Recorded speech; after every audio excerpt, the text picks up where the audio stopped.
My name is Yunus. I am a real estate agent here in Dayton. Of course, one of the Ahıska Turks in the area. My name is Bayram Gulaliyev, and I'm living in Hubur Heights, Ohio. My name is Abraham, and I'm a business owner. Hubur Heights and Dayton mean to me home. That's basically our home. Okay, we came here to work, to live and work. This is our home. This is where I started growing my roots. This is where my kids were born. At the end of the day, I call it home. It's home. So.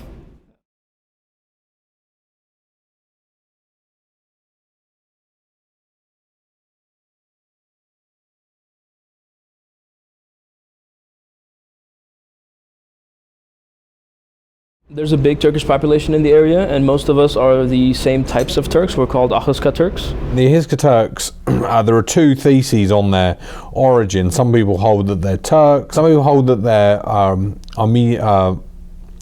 Georgianized Turks. Other people hold that they're Turkicized Georgians. Ultimately, it doesn't really matter because they identify as a separate sub-ethnos.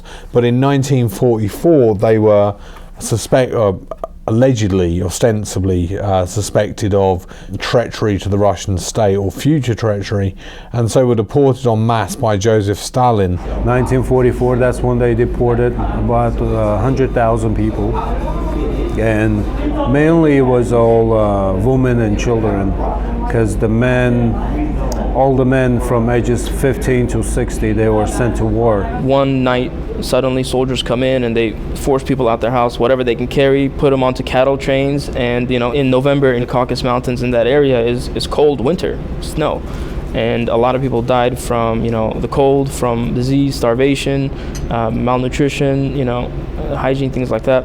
And then they were driven to other satellite states of the Soviet Union like Uzbekistan, Kazakhstan, Azerbaijan. That's where they started their new journey for about 45 years. There were nationalist calls to eject them from Uzbekistan, and those boiled over in 1989 into pogroms, that is to say communal violence, riot style violence, burning their property. It was another conflict became between Uzbek people and our people. Everybody's saying different stories, but it is what it is. It was big mess there, big fight between citizens. They attacked the villages, burned down the houses, and people alive. So, as a result of which, they were removed by the Soviet army and taken to different parts of what was then the Russian Soviet Federal Socialist Republic. Yeah, I was born in Azerbaijan, so they went to Azerbaijan, we lived there for a few years, and then just end up going to Russia. And then I born there, and then we lived there for 17 years. Everywhere they settled, they met with some degree of hostility. Some of them didn't have documents, refusing to register them as Russian citizens, even though they had been on the territory of the Russian Federation when the Soviet Union fell in 1991.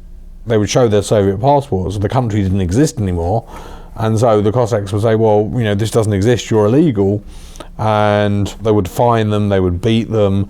There were a couple of occasions of murder. So basically I can say those 16, 17 years of our lives in Russia, it was surviving. Until 2004, when United States finally came out with a program and opened the doors for us. They bring us here as a refugee with the refugee status. And so these refugees come in, they tend to get spread out throughout the country, and then they tend to consolidate in certain locations where they find that the community is more welcoming to them in general. We came to Virginia in 2005, and then from there 2013 to the Dayton, Ohio, and that was because we had some family here, and I think life was a lot less expensive here than other places. Ohio has, relatively to other parts of the country, the Midwest in general has had a declining population. That creates economic opportunities for particularly immigrant groups to move into areas.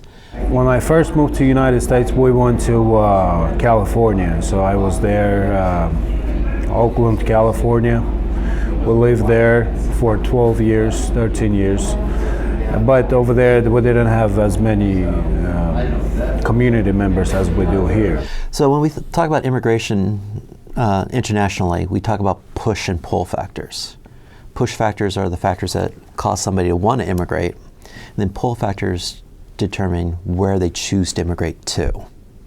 We can also think about that domestically too. Refugee programs tend to spread people out across the country, and then once they get here, they tend to be, like any newcomer, that they feel isolated, and so they start thinking about people that they know who also are part of those programs. Where are they moving? And so they start moving to those locations. Since moving to Dayton, we've kind of moved up in the income ladder or standard of living ladder, whatever you want to call it. Of course, we started to our first house was in Old North Dayton, which had to be like completely revitalized, renovated everything.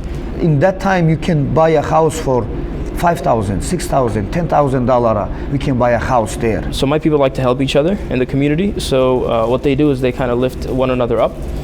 And if one of them, renovates their house, they help the next one renovate their house. They help the next one renovate their house. And slowly but surely, that neighborhood becomes looking nicer. See, my people, they never had an opportunity to own a house, because everywhere we lived, we got deported, we got pushed out. When we came here, it was more like a level playing field. It's you work hard, you kind of get rewarded for it. And then we met with Miss Jeanette. She's a part of Welcome Dayton. So it's a program that is part of the City of Dayton's Community Engagement Division with the purpose of facilitating integration of immigrants and refugees into the Dayton community. That's a nutshell of what it is. Anytime that we can work together and get to know each other. I mean, we're all here. We have different backgrounds, and if we can understand each other better, then I think we have a better community, a better life for everyone. So I think it's important to have welcoming programs. Ohio's been very welcoming to refugee groups over the last few decades. It's been rated as one of the better states for refugee groups to go. And it was just a dream for our people. After houses, we start opening up businesses in Dayton area. A lot of my people here started trucking businesses. I was able to finish college, both my master's and my bachelor's degree in economics. Now I'm a real estate agent. Dayton community did a lot for our community, and since it's many of us here, all over, I would never imagine that I would just get up and go to Kroger's and meet one Achas Chatzar. We really appreciate United States because give us this opportunity. We talked a little bit earlier about just rehabbing homes and revitalizing neighborhoods, and that's so evident here in the old North Dayton neighborhood in particular, where the one of the mosques is and the community center, but then just them purchasing homes and fixing them up and making the community more vibrant, starting businesses. In where we are standing today, that's because of United States give us this opportunity, and plus our city leaders. We didn't have home until we moved here. We were just nobody. They erased us from the map. They wanted to erase us from the face of the earth. But we're still here, though, thanks to the United States. That's why we're here. Thanks to Dayton, Ohio. This is where we are now. We're noticeable to the world. Every person in the world has pretty much the same goal in life, and that is to have peace for their family, have opportunities for their family, be able to provide for them and whatnot, happiness and things like that.